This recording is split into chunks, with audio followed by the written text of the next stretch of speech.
A grand jury in Buffalo, New York, has formally charged an 18-year-old white suspect in last month's killings at a supermarket. Peyton Gendron is accused of fatally shooting 10 people, all of them black, in a rampage fueled by racism. The charges today range from domestic terrorism motivated by hate to first-degree murder. The U.S. and Germany announced they will send new advanced weapons to Ukraine to try and blunt a Russian offensive in the east. The U.S. package includes rockets that can strike targets 45 miles away.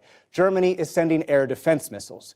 In Washington, Secretary of State Antony Blinken and NATO Secretary General dismissed Russian threats that the weapons could widen the war.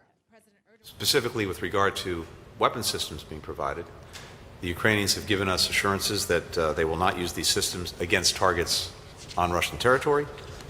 There is a strong trust bond between Ukraine and the United States, as well as with our allies and partners.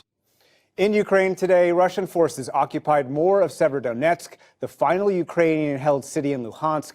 Ukrainian officials said evacuations and aid shipments into the city are no longer possible. On the pandemic, the people of Shanghai were partially released from a 2-month lockdown in China's largest city. Traffic reappeared for the first time since April. Excited residents ventured outside, returning to sidewalks and subways. It's my first time getting on the subway since the lockdown, and I feel pretty good. It's not that crowded nor that deserted, and it looks like people are not nervous. It's pretty good.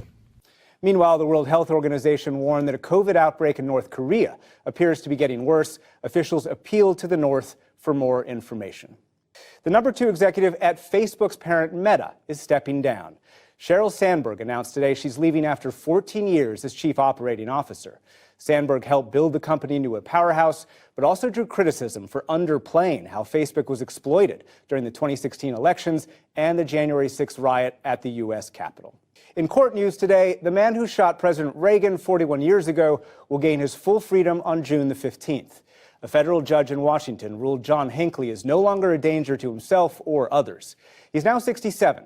And spent more than 20 years in a mental hospital before being allowed to live outside with limits on his travel and activity online.